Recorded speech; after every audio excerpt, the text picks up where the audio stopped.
नमस्कार, मैं निधि केतान आप सबका स्वागत करती हूँ। राजस्थान सरकार और वेदांता के सीएसआर इनिशिएटिव ई कक्षा में जिसके टेक्निकल पार्टनर हैं मिशन ज्ञान। दोस्तों, आज हम यहाँ पे गृह विज्ञान का अध्ययन करने के लिए एकत्रित हुए हैं, जिसके अंतर्गत हम इकाई 4 पारिवारिक संसाधनों का प्रबंधन का अध्ययन कर रहे हैं, जिसके अंतर्गत हमने पाठ 28 पारिवारिक आय का अध्ययन कर चुके हैं। पारिवारिक आय वो हिसाब है जिसके अंतर्गत हम हमारी ज़रूरतों को क्रय करने के लिए वो चीज़ का अर्जित करते हैं, जिसको हमने कहा था कि हमारा जीवन पर्यंत या पूरा संसार उस दूरी के अंतर्गत ही दौड़ता रहता है। उसी के अंतर्गत अब हम पाठ 29 का अध्ययन करेंगे, जिसका शीर्षक है घरेलू हिसाब किताब। हमने आय का अर्जन तो कर लिया, पैसा आ गया, लेकिन उसको किस प्रकार व्यय किया जाए, किस प्रकार उसको व्यवस्थापित किया जाए, किस प्रकार उसको चैनलाइज किया जाए, उसको हम घरेलू हिसाब किताब कहते हैं।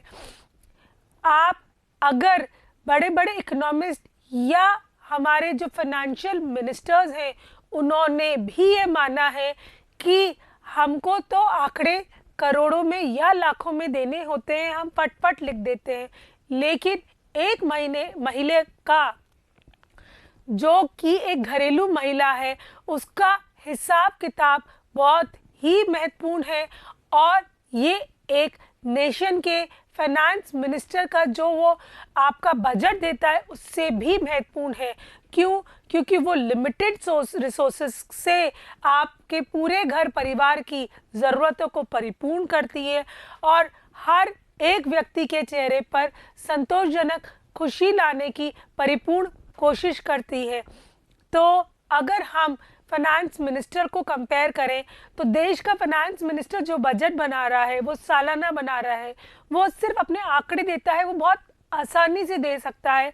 अपितु एक महिला जो लिमिटेड रिसोर्सेज के अंतर्गत अपने पूरे परिवार का पूरा जीवन यापन कर रही है, हर प्रकार के क्रय या हर प्रकार के खर्चे को करने के लिए तत्पर और तैयार है, हर घर सदस्य के चेहरे पर संतोषजनक खुशी हंसी लाने के लिए तैयार है, उसी संतोषजनक हंसी और खुशी को अंतर्गत अपन अध्ययन करते हैं घरेलू हिसाब किताब। तो आइए अपने घर के फाइनेंस मिनिस्टर के बारे में कुछ अध्ययन करें और जानें। पारिवारिक आय के द्वारा व्यक्ति अपनी ज़रूरतें, अपनी इच्छाओं को पूरा करता है, जिसके लिए वह अपनी आय को खर्च करता है।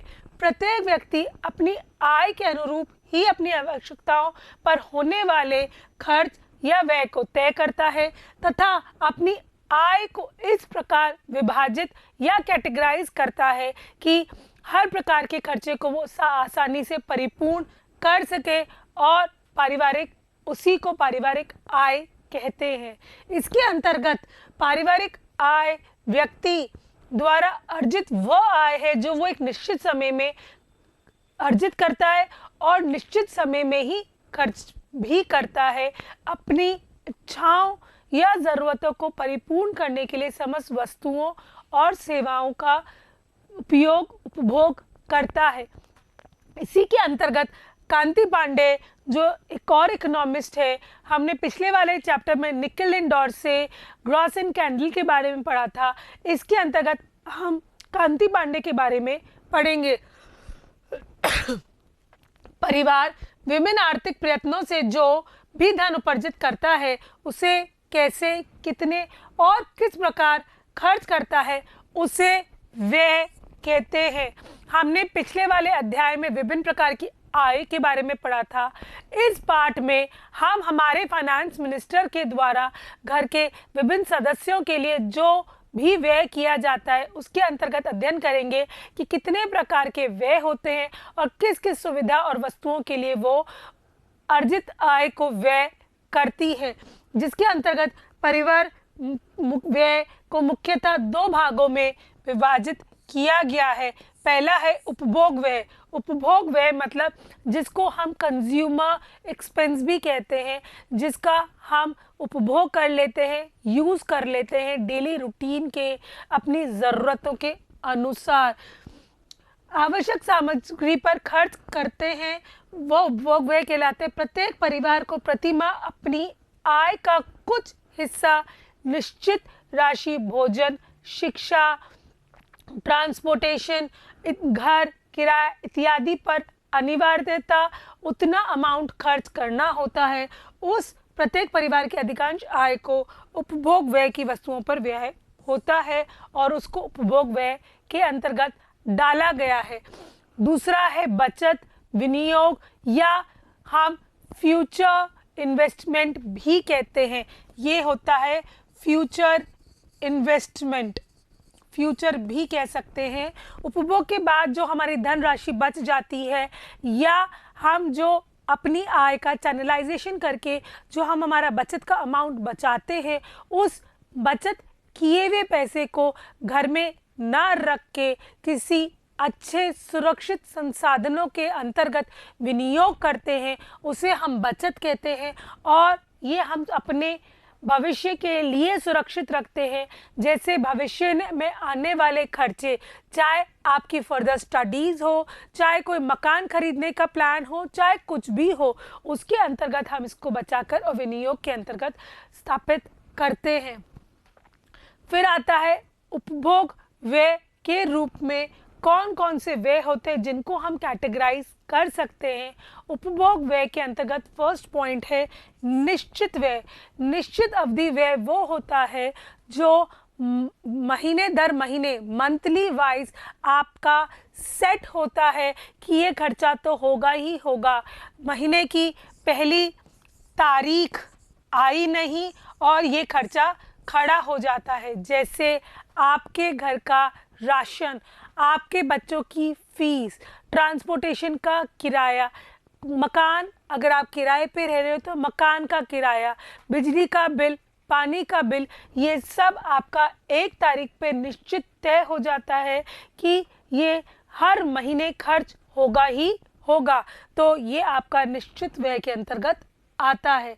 इसके अंतर्गत आता है दूसरा पॉइंट अर्ध निश्चित व्यय। ये जो व्यय होता है ये आय तथा परिस्थिति के अनुसार ये व्यय परिवर्तित होता रहता है। ये आय अधिक हो तो उच्च कोटि के भोजन एवं वस्त्र पर खर्च हो सकता है। इस प्रकार कम आय होने पर व्यय कम किया जा सकता है। मुझे एक पार्टी में जाने के लिए ड्रेस खरीदनी है, अब मेरे पॉकेट में जितना रुपया होगा उसी के हिसाब से मैं खर्चा करूंगी। अगर मेरा फ्रेंड उसी ड्रेस के लिए 5,000 खर्च कर रहा है और मेरे पास उसके लिए 1,000 रुपये है तो मैं 1,000 ही खर्च करूंगी, मैं 5,000 खर्च नहीं करूंगी। आराम एवं विलासिता की वस्तुएं इस व्यय के अंतर्गत आती है। त्यौहार एवं विशेष पर्वों पर किया गया व्यय भी इस श्रेणी में आता है। अगर होली है या दिवाली है तो ज़रूरी नहीं है कि मैं 10,000 के पटाखे लाऊं या रंग लाऊं, मैं 500 के पटाखे लाके भरी खुश हो सकते हैं। तो ये अर्थ निश्चित व्यय है।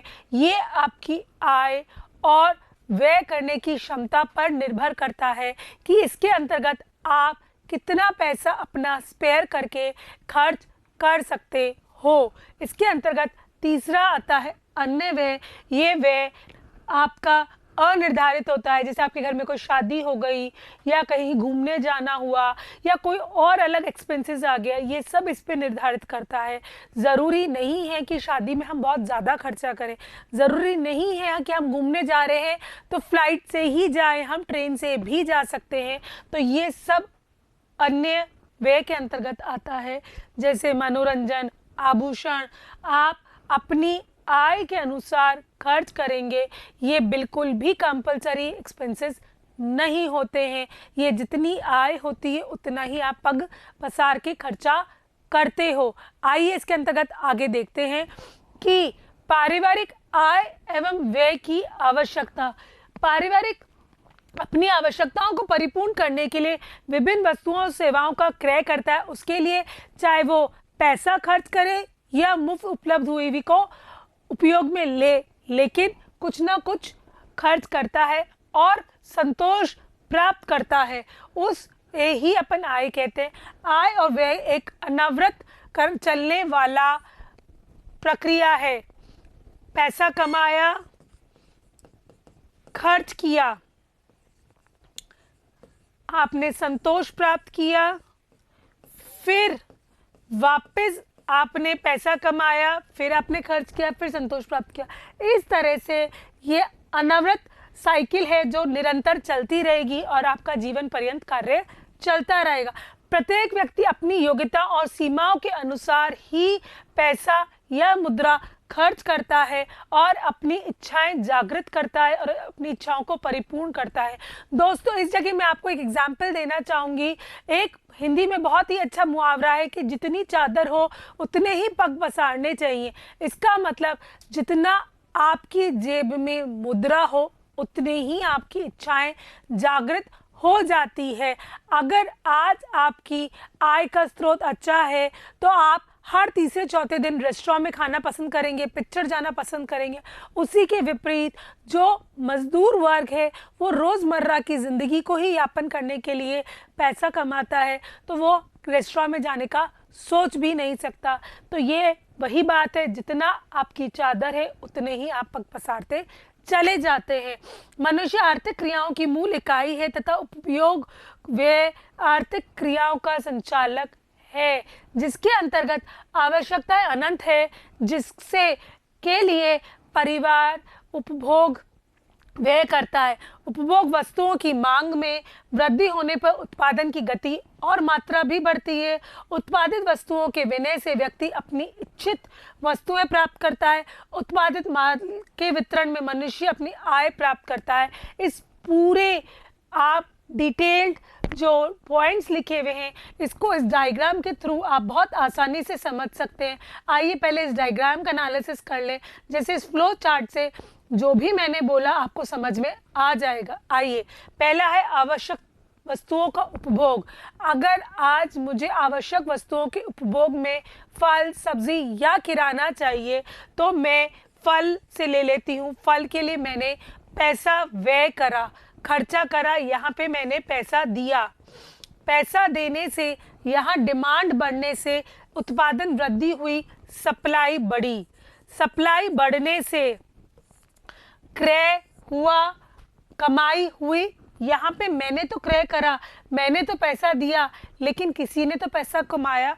उस क्रय के कारण ये सप्लाई का आपका डिस्ट्रीब्यूशन बढ़ा और मार्केट में जगह जगह ये उपलब्ध हो गई है।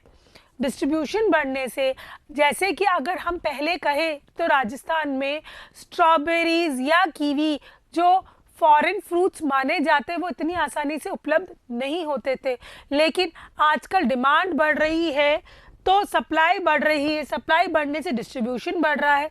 डिस्ट्रीब्यूशन बढ़ने से जो जने इसको उपलब्ध करवा रहे हैं उनके लिए आय की वृद्धि हो रही है, आय मिल रही है। जो पैसा खर्च कर रहा है, मेरे पैसा खर्च करने से किसी की जेब में उसकी इनकम हो रही है, उस आय से वो विनिमय कर रहा है, आगे और इन्वेस्टमेंट कर रहा है और पैसा खर्च कर रहा है और वो अपने उपभोग करने की विभिन्न वस्तुएं खरीद रहा है। तो ये डिमांड एंड सप्लाई का रूल है कि जिस चीज़ को हम कंज्यूम करते हैं, कंज्यूम करने के लिए उसकी डिमांड बढ़ती है। डिमांड बढ़ने से उसकी सप्लाई और डिस्ट्रीब्यूशन बढ़ता है। उस सप्लाई और डिस्ट्रीब्यूशन के अंतर्गत जो लोग विलीन है उनकी इनकम होती है, फिर वो आय होती है। आय के अंतर्गत फिर वो खर्चा करने के लिए तैयार होते हैं और फिर वो दूसरी चीज़ का उपभोग करते हैं। तो ये अनावरत चलने वाली साइकिल है डिमांड एंड सप्लाई की। डिमांड बढ़ेगा, सप्लाई बढ़ेगी, सप्लाई से डिस्ट्रीब्यूशन बढ़ेगा, इन्वेस्टमेंट या इनकम होगी, फिर वापस आपकी वो चीज़ का क्रय होगा, डिमांड बढ़ेगी। तो ये साइकिल इस तरह से चलती रहेगी और आय और व्यय का अनावरत साइकिल निरंतर आगे अग्रसर होती रहेगी, जिसके अंतर्गत ये जो पॉइंट्स आपको लिखे गए वही साइकिल को एक्सप्लेन करने के लिए है। और आशा करती हूँ इस साइकिल को बनाने जो मैंने बताई है नोटबुक में लिखने के बाद इन पॉइंट्स को दोबारा रीड करेंगे तो आपको बिल्कुल ये पॉइंट क्लियर हो जाएगा। उत्पादित माल के वितरण से मनुष्य अपनी आय प्राप्त करता है। वितरण इज अगेन डिस्ट्रीब्यूशन, तथा आय का विनिमय करके ही वह आवश्यक वस्तुओं का प्राप्त करता है। उसने पैसा कमाया, आपको फ्रूट चाहिए था, आपने फ्रूट खरीदा, उसकी जगह आपने मुझे पैसा दिया, उस पैसे से मुझे दूध चाहिए था, मैं दूध खरीदने चली गई, तो उस दूध वाले की भी इनकम हुई और आपका पैसा खर्च हुआ, मेरी भी इनकम हुई। वस्तुओं का प्राप्त कर उपभोग कर सकता है। इस प्रकार आय और व्यय की प्रक्रिया निरंतर चलती रहती है। इस आधार पर विश्व में विभिन्न आर्थिक गतिविधियों का संचालन होता है। जैसा कि मैंने बहुत बार कहा है, ये पूरा जग संसार पैसे की धुरी के अंतर्गत ही दौड़ता जा रहा है। कहीं ना कहीं मानसिक संतुष्टि या मानसिक आय के लिए पैसा अत्यधिक आवश्यक है। तो विश्व की सारी आर्थिक संरचनाएं और संगठन इसी की धुरी पर चलती रहती है और सारा कार्य निरंतर अनावरत ही चलता रहता है, चाहे हम जाने या ना जाने। इस पाठ के अंतर्गत हम यही अध्ययन करने के लिए आगे अग्रसर होते हैं, जिसको हम परिभाषित कर सकते हैं कांति पांडे के शब्दों में बजट। बजट वो चीज़ है जो हमारे आय और व्यय का ब्यौरा देती है कि हमने कितना कमाया, कैसे खर्च करा और कितना बचाया। उसके अंतर्गत जो हम हिसाब किताब लिखाते हैं वो बजट होता है। इसमें कांति पांडे जो इकोनॉमिस्ट है उसने क्या डिफाइन करा है, आइए वो पढ़ते हैं। बजट किसी निश्चित अवधि में पूर्व अनुमानित आय व्यय के विस्तृत ब्यौरे को कहा जाता है। आय से अधिकतम संतोष प्राप्त करने के लिए व्यय करने से पूर्व आय के अनुसार विभिन्न मदों में पूर्व अनुमानित ब्यौरा तैयार किया जाता है, चाहे वो निश्चित व्यय हो, अर्धनिश्चित व्यय हो या अन्य व्यय हो। ये सभी कैटेगरी वाले खर्चे हम हमारे जो आय है उसी के अंतर्गत करेंगे। तो हमें इन सबको दिमाग में रखते हुए उसी के हिसाब से बचत करनी होती है और उसी के हिसाब से खर्चे को तय करना पड़ता है, ब्यौरा तैयार करना पड़ता है। सरल शब्दों में कहा जाए तो किसी परिवार की विशेष अवधि में होने वाले आय एवं व्यय के विस्तृत ब्यौरे को परिवार का बजट कहा जाता है कि कितना मैंने अर्न किया और कितना मैंने एक्सपेंस किया और कितना मैंने सेव किया। ये तीनों जो पॉइंट्स हैं वो जो एक्सप्लेन करते हैं उसको हम क्या कहते हैं, बजट। उस परिवार का ये तीनों पॉइंट्स इसी बजट के अंतर्गत चलेंगे और ये तीनों ही बहुत इंपॉर्टेंट पॉइंट है जिसके बिना ये बजट अधूरा है और पूरा नहीं कर सकते, चाहे वो अर्निंग हो चाहे वो एक्सपेंसेस हो। आइए बजट का महत्व देखें कि ये कितना इम्पॉर्टेंट है किसी भी परिवार के लिए। जब हमने हमारे घर के बजट को हमारे राष्ट्र के इकोनॉमिस्ट या फाइनेंस मिनिस्टर से कंपेयर कर लिया तो अब आप जान सकते हैं कि बजट कितना महत्वपूर्ण एक पॉइंट है जिसके से हमारे परिवार की खुशियां मायने रखती है। आइए, प्रत्येक परिवार में सुख संतोष समृद्धि हेतु जरूरी है कि आय और व्यय में संतुलन बना रहे। ये आपके फाइनेंस मिनिस्टर पे इम्पोर्टेंट है कि जितना आप कमा रहे हैं उसी के अंतर्गत आप व्यय करें और सबको संतुष्ट रखें, खुशी का प्रवाह चलता रहे। पारिवारिक बजट की सहायता से गृहिणी आसानी से आय और व्यय से सामंजस्य बिठा कर आवश्यकताओं की पूर्ति कर सकते हैं। इसलिए बजट विभिन्न कारणों से महत्वपूर्ण है। अभी कारणों का अध्ययन करते हैं और जानते हैं कि बजट क्यों महत्वपूर्ण है, घर का या देश का। पहले, बजट सभी आवश्यकताओं की प्राथमिकता पर आधारित होता है। कौन सी आवश्यकता फोरमोस्ट है, बच्चे की एजुकेशन या बच्चे का रेस्टोरेंट में जाके खाना? डेफिनेटली बच्चे की अच्छी एजुकेशन ज़्यादा इम्पॉर्टेंट है। तो बजट आपके परिवार के सभी सदस्यों की आवश्यकताओं का परिपूर्ण ध्यान रख के उनकी ज़रूरतों का पूर्ण करके उनको परिपूर्ण करके समय अनुसार देता है और आप में संतोष का प्रवाह चलता रहता है। फिर आता है परिवार की आर्थिक लक्ष्य।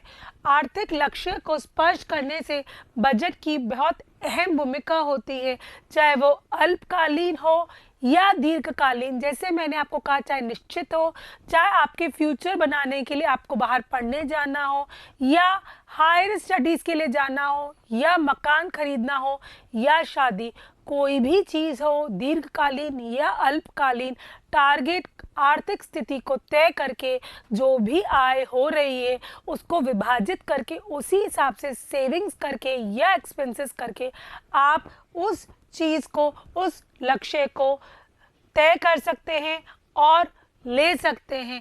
इसी के अंतर्गत हम कल को, भविष्य को अच्छा बनाने के लिए हम आज खराब नहीं कर सकते। तो ये भी हमारे लिए बहुत अत्यधिक आवश्यक है कि फ्यूचर और प्रेजेंट में बैलेंस बनाकर रखें। ऐसा भी नहीं करें कि फ्यूचर के लिए प्रेजेंट को बर्बाद कर दें या प्रेजेंट के लिए फ्यूचर को बर्बाद कर दें। दोनों में बराबर बैलेंस होना चाहिए कि दोनों ही अपना सामंजस्य बिठा के अच्छी ज़िंदगी कर सके और हमारे अल्पकालीन और दीर्घकालीन लक्ष्य दोनों की प्राप्ति आसानी से हो सके। फिर आपका आता है कि सीमाएं। बजट बनाने के समय हमको हमारी सीमाओं का ज्ञात होना चाहिए कि हमारे पास कितने रिसोर्सेज अवेलेबल हैं, उन्हीं के अंतर्गत हमें मैनेजमेंट करना आना चाहिए। ये नहीं कि आज मेरे पास मात्र 100 रुपये और खर्चा मैं 120 रुपये का लेके बैठी हूँ। हर महीने ये चीज़ नहीं चल सकती। मुझे 100 रुपये के अंतर्गत ही अपना बजट बनाना होगा। इसके अंतर्गत मुझे अपनी सीमाओं का ज्ञात होना अत्यधिक आवश्यक होता है। फिर व्यय के तरीके। बजट द्वारा परिवार के व्यय के तरीकों का ज्ञान होना अत्यधिक आवश्यक है और हमको चाहिए कि हमारे पारिवारिक सदस्यों की मितव्ययता, फिजूल खर्ची या अनावश्यक इच्छाओं की बहुत ज़्यादा वृद्धि को चेक करें और अपने व्यय के तरीकों का ज्ञान करें और अपने फ्यूचर में और प्रेजेंट के व्यय में बैलेंस बनाकर चलें। एक परिवार को अपनी आर्थिक स्थिति को सुदृढ़ करने के लिए पारिवारिक बजट का निर्माण करना अत्यधिक आवश्यक है। जैसे वो अपनी आवश्यकताएं, सीमाएं, अपनी ज़रूरतें, अपनी व्यय के तरीकों सबको ज्ञात कर कर सभी प्रकार से संतुलन और सामंजस्य बिठाकर आगे चल सके और जो उसका बीइंग अ फाइनेंस मिनिस्टर जो उसका कार्यवाहक है वो अच्छे से कर सके। बजट के मुख्य बिंदु के बजट के कौन कौन से मुख्य बिंदु हैं जिसके अंतर्गत हमें बहुत अच्छे से ध्यान करके बजट का निर्माण करना चाहिए, आइए देखते हैं। बजट बनाने वाले प्रत्येक व्यक्ति को परिवार की आय का संपूर्ण ज्ञान होना चाहिए। अगर हमारे परिवार में 4 या 5 सदस्य हैं तो वो 4 या 5 सदस्य में से कौन कौन से व्यक्ति आय कर रहे हैं, आय अर्जित कर रहे हैं और किस प्रकार आय अर्जित कर रहे हैं, कितनी आय अर्जित कर रहे हैं, उसका सही अनुमान होना अत्यधिक आवश्यक है। अगर कोई व्यक्ति 10,000 कमा रहा है तो वो 10,000 ही बताए, उसको बढ़ा चढ़ाकर अपने लिए वाहवाही लूटने के लिए 15,000 ना बताए, क्योंकि जो ये 5,000 का डिफरेंस है उसके अंतर्गत आपके एक्सपेंसेस तो तय हो जाएंगे, लेकिन उसको पूरा कहाँ से करेंगे, क्योंकि आप तो यहाँ खड़े हैं बता ये रहे हैं, जो कि गलत है, क्योंकि ये 5,000 कहाँ से करेंगे। तो सत्यता, धरातल पे खड़े होके सत्य का आभास होना अत्यधिक आवश्यक है कि घर के कौन कौन से सदस्य की कितनी कितनी आय है जिसके अंतर्गत हम बजट का निर्माण कर सकते हैं। दूसरा पॉइंट है, ज़्यादा खर्चा नहीं करना चाहिए। जितनी आय है उतना ही खर्चा करें। जैसा कि मैंने कहा, अगर मेरे पास 100 रुपये हैं तो मैं 100 रुपये में ही खर्चा चलाऊंगी। हर महीने मैं उसको 120 का खर्चा नहीं बता सकती। तो वो 20 रुपये कहाँ से लाऊंगी? हर बार उधार लूंगी तो चुकाऊंगी कहाँ से? फिर आता है हमें अपने बजट के अंतर्गत पहले आवश्यक वस्तुओं को तय कर लेना चाहिए कि ये निश्चित व्यय है और निश्चित व्यय में से भी ये बहुत आवश्यक वस्तुएं हैं जिसके अंतर्गत हमें व्यय करना है और उनको पहले चैनलाइज कर लेना चाहिए। फिर आता है सभी सदस्यों की आवश्यकताओं के अनुसार हमें हमारे आय और व्यय का वितरण करना चाहिए, जैसे सभी सदस्यों की ज़रूरतों को हम परिपूर्ण कर सकें। बजट में लचीलापन अत्यधिक आवश्यक है। कभी कभी हर महीने दिवाली नहीं आती, हर महीने शादी नहीं आती, तो हमारे बजट में लचीलापन अत्यधिक आवश्यक है कि इस महीने अगर शादी आ गई तो कुछ अलग जो कैटेगरी वाले खर्चे उनको रोक के वो पैसा निकाल के हम शादी में खर्च कर सकते हैं, या जो हमने पैसे बचत में डाल रखे हैं उस महीने बचत को कम करके उस चीज़ में इन्वेस्ट या खर्चा कर सकते हैं। तो बचत या बजट दोनों में ही लचीलापन अत्यधिक आवश्यक है। बहुत ज़्यादा रिजिडिटी से वो टूट जाता है। इस जगह मैं आपको उदाहरण दूंगी, अगर बहुत कड़क लकड़ी है तो हम उसको मोड़ने जाएंगे तो वो टूट जाएगी, इसका मतलब हमारा मैनेजमेंट काम नहीं करेगा। और अगर वो लकड़ी लचीली है और हम उसको मोड़ने जाएंगे तो वो आराम से मुड़ जाएगी, टूटेगी नहीं। तो बजट में भी लचीलापन होना चाहिए, जैसे हमारा फाइनेंस मैनेजमेंट बहुत आसानी से निरंतर आगे बढ़ता रहे और सब में संतोष का प्रवाह होता रहे। आइए अंतर्गत देखते हैं पारिवारिक बजट के प्रकार। इसके अंतर्गत अब हमने बजट की महत्ता जाना, बजट बनाने के बिंदुओं के बारे में जाना कि उनके किन किन बिंदुओं का हमको ध्यान देना है जिसके अंतर्गत हमें बजट का निर्माण करना है। अब हम पढ़ते हैं बजट के प्रकार। सामान्यतः बजट 3 प्रकार का होता है, संतुलित, बराबर का और घाटे का बजट। तो सबसे पहले आता है संतुलित बजट, जिसके अंतर्गत हम ये देखते हैं इसमें पारिवारिक आय और व्यय में सदैव संतुलन रहता है। ये एक साधारण बजट कहलाता है। इसमें अगर मैंने 100 रुपये कमाए हैं तो 100 रुपये ही खर्च कर दिए हैं, ना मैंने कुछ बचाया ना मैंने उधार मांगा। जो आया परिपूर्ण खर्च करके नीलबट्टा सन्नाटा, खत्म कहानी। लेकिन ये एक बजट अच्छा बजट नहीं माना जाता। क्यों? क्योंकि इसके अंतर्गत आप फ्यूचर के लिए कुछ भी नहीं बचा रहे हैं। आइए आगे देखते हैं बचत का बजट। ये बहुत इम्पॉर्टेंट बजट है और ये सबसे बेस्ट माना जाता है, क्योंकि इसके अंतर्गत आप जो भी कमा रहे हैं उसमें आप खर्चा भी कर रहे हैं और अपने भविष्य के लिए कुछ पैसा भी बचा रहे हैं। हम एक ही एग्जाम्पल लेके चलेंगे जैसे आपको निरंतर समझ में आता रहे। और दोस्तों, आप जब भी एग्जाम में या नोटबुक में अपने नोट्स बनाते हैं तो ये जो मैंने फॉर्मूला लिखे हैं वो आपके समझने के लिए लिखे हैं। इसको नोटबुक में ज़रूर से लिखें और क्वेश्चन में भी लिखें, जैसे इसके लिखते ही आपको पूरा जो भी पॉइंट लिखा है वो एक्सप्लेन हो जाए। इसमें 100 रुपये मैंने आय करा, इसमें 80 रुपये मैंने व्यय करा और 20 रुपये मैंने बचा लिया, तो ये मैंने फ्यूचर प्लान के लिए अपना भविष्य भी सुरक्षित कर लिया है। तो ये सबसे बेस्ट बजट माना जाता है और सबसे महत्वपूर्ण है, और यही आशा की जाती है कि हर फाइनेंस मिनिस्टर बचत का बजट ही लागू करे, जिसके अंतर्गत सभी आवश्यकताएं परिपूर्ण हुई है और भविष्य का भी ध्यान रखा गया है।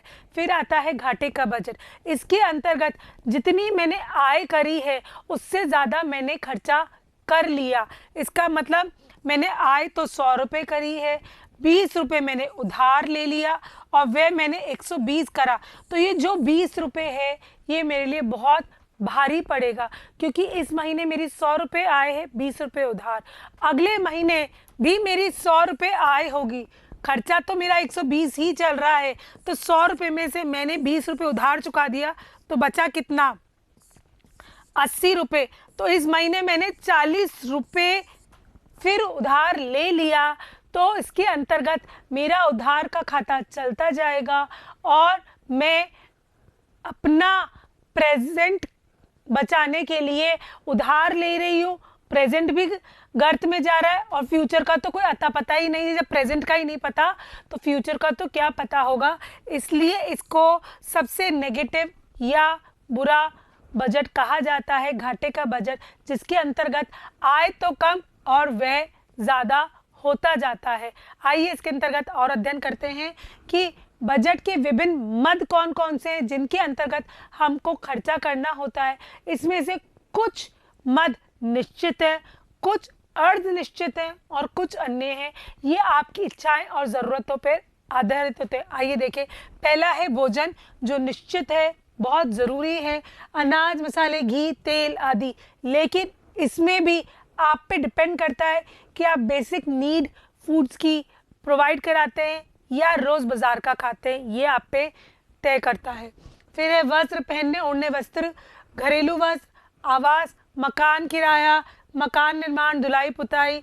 फिर आपका शिक्षा, स्कूल शिक्षा, हॉस्टल फीस, कॉपी किताब खर्च, स्वास्थ्य में डॉक्टर फीस, दवाइयाँ, हॉस्पिटल, यातायात, वाहन, पेट्रोल, बस किराया, मनोरंजन, घूमना खेलना, टीवी, अन्य व्यय, नौकरी का वेतन, बिजली खर्च, बचत, भविष्य के लिए सुरक्षित रखा जाने वाला आय का अंश। ये विभिन्न मद है, ये निश्चित है। इसमें से जैसे ये है नौकर का वेतन, ये आप पे अगर ज़्यादा पैसा है तो आप नौकर रख सकते हैं, अन्यथा नहीं रख सकते। और ये बेसिक ज़रूरतों पे भी तय होता है कि आप बेसिक ज़रूरतों पे आप रेस्टोरेंट में रोज़ जाते हैं या घर पे खाना खाते हैं, ये भोजन पे या वस्त्रों पे, कि आप बेसिक ज़रूरतों वाले वस्त्र खरीदते हैं या हाई फाई वस्त्र खरीदते हैं, ये आपकी आय पर निर्धारित करता है। आइए इसके आगे देखते हैं बजट बनाने की विधि, कि बजट बनाने की कौन कौन सी विधि है जिसके अंतर्गत हमें बजट का निर्माण करने की अत्यधिक आवश्यकता है। पारिवारिक बजट 1 माह के लिए बनाया जाता है।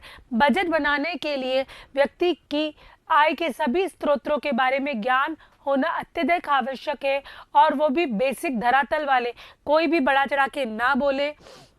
फिर परिवार सदस्यों की आवश्यकताएं, विभिन्न मदों की जानकारी होना अत्यधिक आवश्यक है कि कौन से पारिवारिक सदस्य के लिए कौन से मद में खर्चा करना अत्यधिक आवश्यक है इस बार और अगली बार।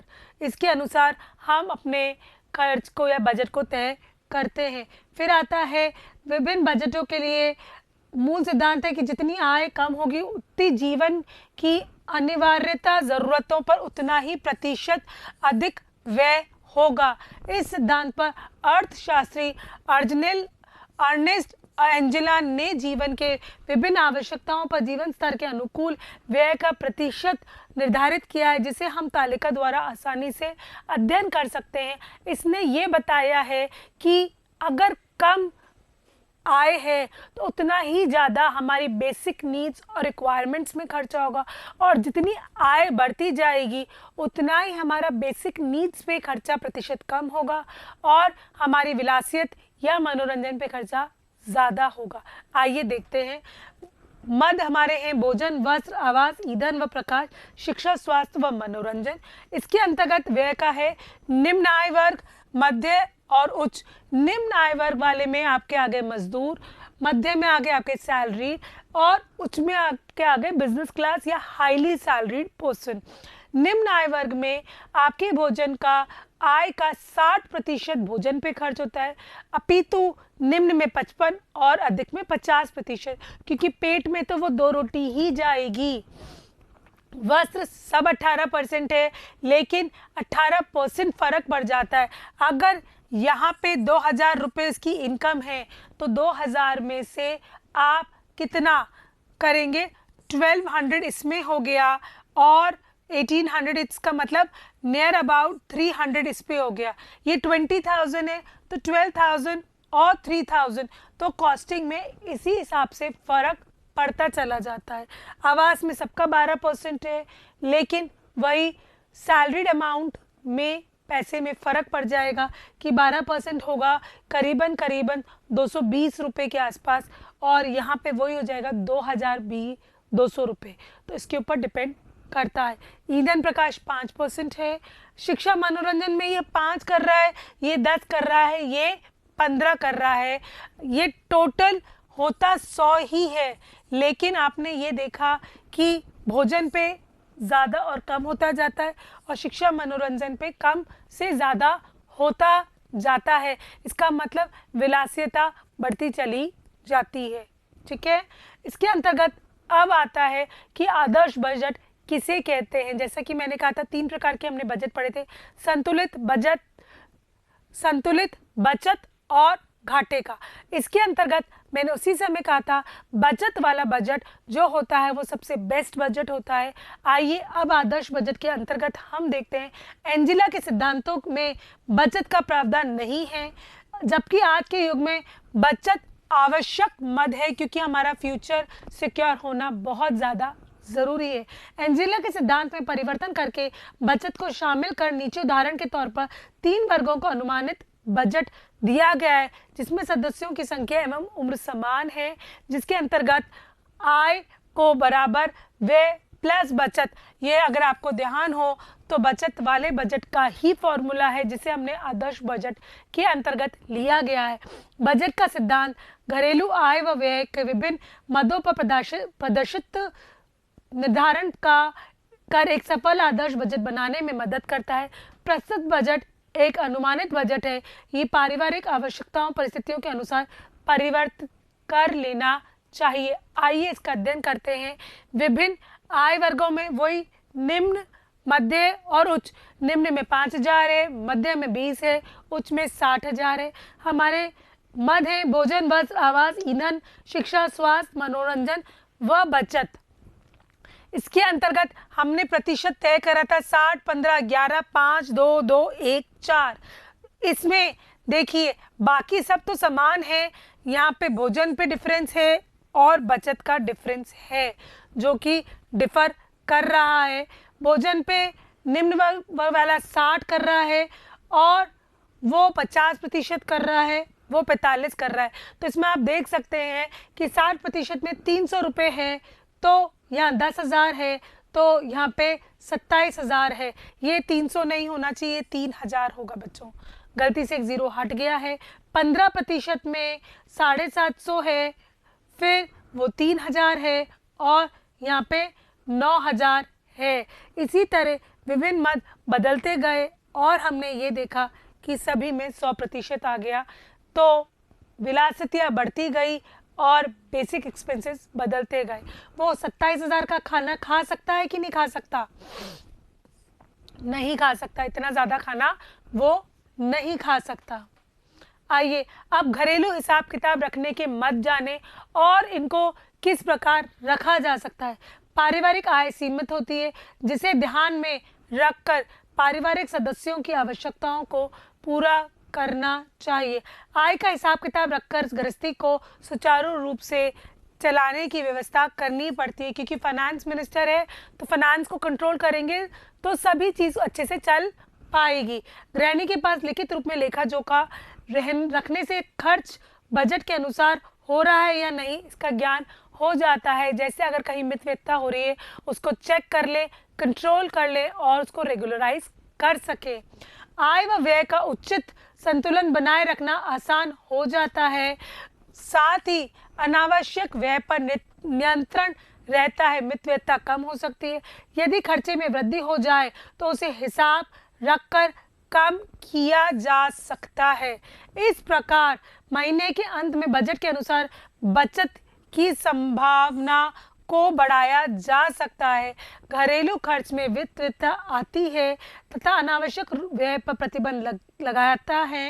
हिसाब की आदत डालना उचित व भविष्य के लिए भी लाभदायक होता है। तभी आप आय का प्रॉपर ब्यौरा रख के व्यय और बचत कर सकते हैं।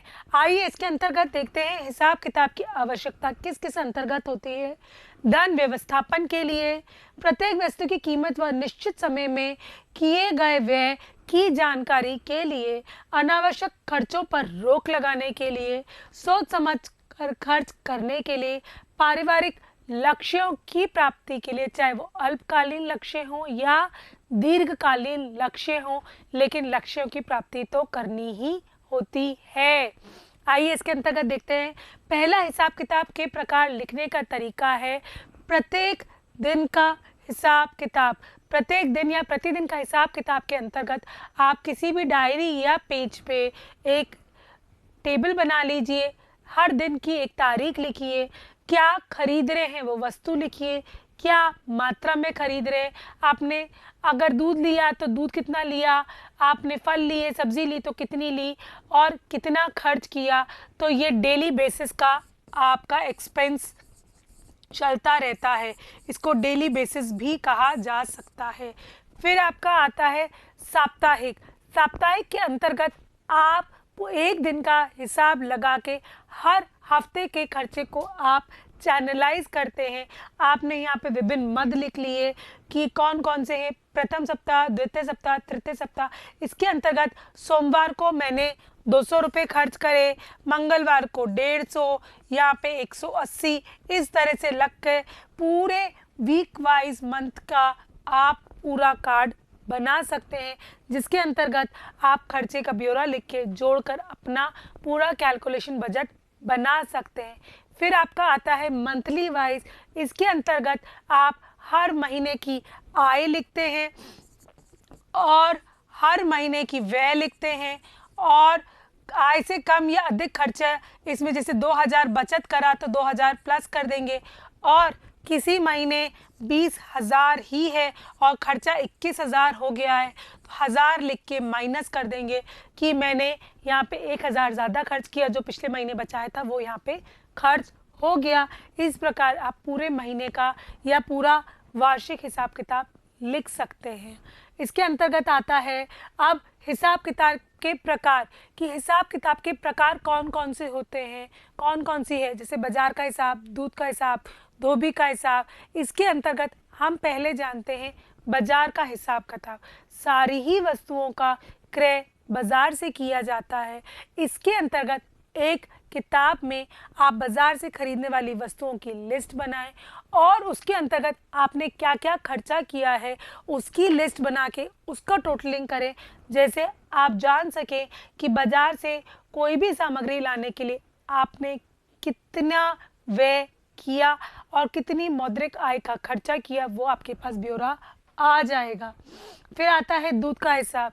दूध का हिसाब सामान्यतः महीने के अंतर्गत होता है, लेकिन इसके अंतर्गत कैलेंडर या डायरी में रोज़मर्रा में आप लिखेंगे कि 1 तारीख को मैंने 5 किलो, 2 तारीख को मैंने 3 किलो, 3 तारीख को मैंने 2 किलो, 4 तारीख को मैंने फिर से 5 किलो कितना कितना दूध खरीदा, जिससे आप मंथ के आखिरी में टोटल करके आप बता सकते हैं कि इस महीने पूरा मैंने 150 किलो दूध का उपभोग किया और उसके अंतर्गत किस दिन मैंने नागा करी, मतलब दूध नहीं लिया, वो आपके पास पूरा टोटल होगा और आप अनुमान लगा सकते हैं कि एक महीने में मैंने को कितने दूध की आवश्यकता है और उसके अंतर्गत कितने पैसे को मैंने इसके अंतर्गत रखना है।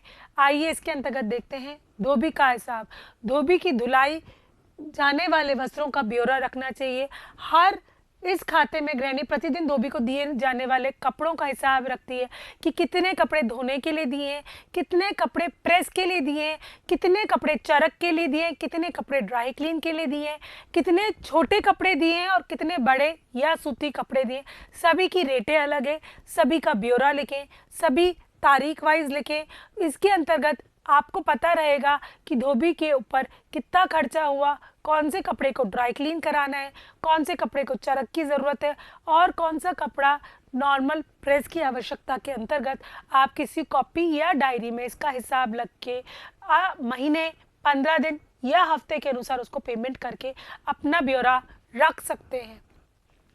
संपत्ति का हिसाब, इसके अंतर्गत वह हिसाब आता है जिसके लिए मकान, कार, स्कूटर आदि के खरीद कर जमा करना, रसीद, गाड़ी की बीमा आदि का ब्यौरा रखा जाता है।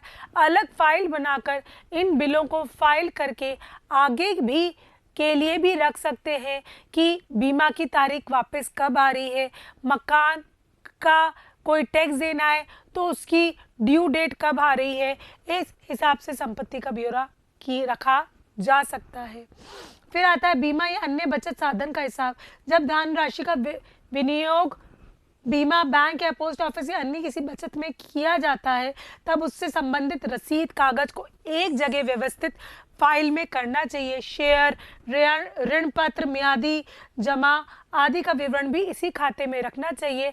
जैसे किसी की ड्यू डेट या किसी की मैच्योरिटी आ रही है तो पैसा कब आना है, कब इसको दोबारा विनियोग में लगाना है, इस तरह सबकी जानकारी होना अत्यधिक आवश्यक हो जाता है। अब आता है आपका हिसाब किताब की विधियां कि हिसाब किताब कितने प्रकार से लिखा जा सकता है, उनकी कौन कौन सी विधियां होती है। पहला है पृष्ठ विधि। पृष्ठ विधि के अंतर्गत ये बहुत ही सरल विधि है। किसी भी अलमारी, फ्रिज या टेबल या कहीं पे भी आप सामान्य सा एक पेज इस तरह से स्टैम्प से या मैग्नेट से लगा सकते हैं और उस पे आप खर्चा लिख सकते हैं कि बाज़ार का इतना हुआ, दूध का इतना हुआ, और या कोई और अन्य चीज़ लाए तो उसका इतना इतना इतना खर्चा हुआ। और इस पृष्ठ विधि के अंतर्गत उसको स्टैम्प करके आप एक पेज पे लिख सकते हैं और उस पेज को फाइल अप कर करके महीने के आखिरी में आप अपने व्यय का टोटल करके बजट का ब्यौरा बना सकते हैं। इसको पृष्ठ विधि कहा जाता है। फिर आता है आपका लिफाफा विधि। इस विधि के अंतर्गत आप विभिन्न प्रकार के लिफाफे बनाते हैं जिनके ऊपर आप eating out, gas, beauty, newspaper, milk सबका नाम लिख सकते हैं और उसके अंतर्गत जो हमने पहले ब्यौरा बनाया था उन लिफाफों के अंदर पैसे रख के एक जगह रख सकते हैं। जो जिस के बजट के अंतर्गत खर्चा करना है उसमें से निकालें और खर्चा करें और उसकी पर्ची बना के उसके अंतर्गत रखते जाए। जैसे महीने के आखिरी में आपके पास पूरा खर्चे का ब्यौरा आ जाए और उस बजट या उस कैटेगरी के अंतर्गत जो आपने पैसा रखा था उसमें से कितना बचा है और कितना ज़्यादा लगा है वो पूरा ब्यौरा आपको लिफाफे के मद के अंतर्गत मिल जाएगा। इसको एनवलप विधि या लिफाफा विधि भी कहा जाता है। इसके बाद आता है नोटबुक विधि। इस विधि के अंतर्गत कोई कॉपी या डायरी ले ली जाती है और उसके पेज पे आपका एक्सपेंस का पूरा कॉलम बना दिया जाता है, तारीख वाइज, आइटम वाइज और कितना एक्सपेंस करा, कितना अमाउंट लिया, वो diary day wise, date wise आपके सारे एक्सपेंसेस को नोट करती जाती है और वीकली या मंथली आप उसको टोटल करके अपने एक्सपेंस का ब्यौरा रख सकते हो और हिसाब किताब पूर्णतः रख सकते हो।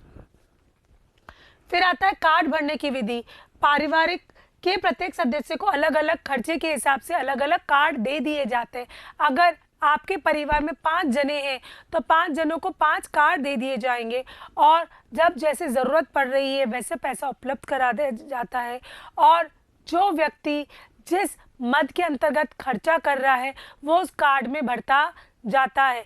जैसे आप अगर हॉस्पिटल जा रहे हो तो विजिटिंग कार्ड बन जाता है और आपका जो जो ट्रीटमेंट होता है उस कार्ड में लिखते जाते हैं। इसी तरह आपके घर में भी आपका एक्सपेंस कार्ड बन जाता है। जो जो आपने खर्चा करा उस कार्ड में आपने एंट्री करी और महीने के आखिरी में एक जगह कंपाइल एकत्रित करके उस खर्चे का ब्यौरा लिखा जाता है और आय और व्यय का ब्यौरा जानकर आप बजट का संतुलन बना सकते हैं।